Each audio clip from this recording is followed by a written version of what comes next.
नाम शीशा सिंह सुरलका है। मेरा घर सिमरी बख्तियारपुर सहरसा जिला है। मुझे आँख में 2-3 साल से प्रॉब्लम था, आँख से दिखाई कम देता था। विराटनगर डॉक्टर ने बोला कि जो है आँख में ट्यूमर है, यहाँ आँख ट्यूमर निकाले आँख अच्छा लग रहा है। আজকে যে রোগী সম্বন্ধে আমরা বলবো তিনি একজন 40 বছরের রোগী, যিনি আমাদের চেম্বারে আসেন অসহ্য মাথা যন্ত্রণা এবং চোখের দৃষ্টিশক্তির সমস্যা নিয়ে। আমরা যখন তার বাকি সমস্যাগুলো জানতে পারি তখন জানতে পারি যে তিনি বহুদিন সুগারের রোগে আক্রান্ত এবং চোখে একদমই দেখতে পাচ্ছেন না। আমরা তার একটা এমআরআই করাই। এমআরআই করিয়ে দেখতে পাই যে তার একটা পিটুইটারি টিউমার রয়েছে, যেটা আকৃতি অনেকটা বড় এবং সেটা আমাদের চোখের যে নার্ভ, অপটিক নার্ভ, সেটাকে সম্পূর্ণ চেপে দিয়েছে। এই সমস্ত টিউমার পেলে আমরা এরপরে চোখের চেক আপ করি, যেমন পেরিমেট্রি এবং হরমোনাল অ্যাসেসমেন্ট করি।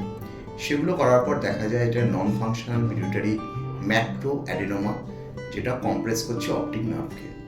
এই টিউমারের একটাই চিকিৎসা, সেটা হচ্ছে অপারেশন এন্ডোস্কোপির মাধ্যমে নাকের রাস্তা দিয়ে করা হয়ে থাকে, যাকে বলা হয় transnasal transsphenoidal endoscopic pituitary tumour surgery.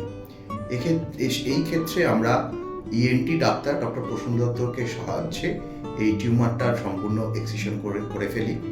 এবং সব থেকে ভালো যে অপারেশন যখনই শেষ হয় তারপর থেকে রোগী তার দৃষ্টিশক্তি ফিরে পেয়েছে। আজকে রোগী সম্পূর্ণ ভালো, এমআরআই করে দেখা যায় যে টিউমারটি সম্পূর্ণ বেরিয়ে গেছে। তো ব্রেন টিউমার হলেই ঘাবড়াবেন না, তার সব ধরনের চিকিৎসা আজকে সম্ভব।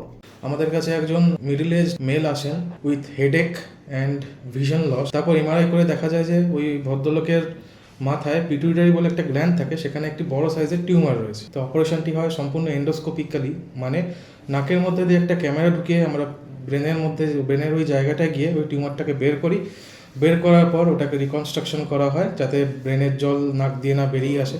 পিটুইটারি সংক্রান্ত যদি কোনো সমস্যা বা দীর্ঘদিনের মাথা ব্যথা, হঠাৎ করে ভিশন প্রবলেম, এরকম যদি সমস্যায় আপনারা ভোগেন, তাহলে সত্বর ডাক্তার দেখান বা ইএনটি বা নিউরোসার্জনের সঙ্গে কনসাল্ট করতে পারেন। নমস্কার।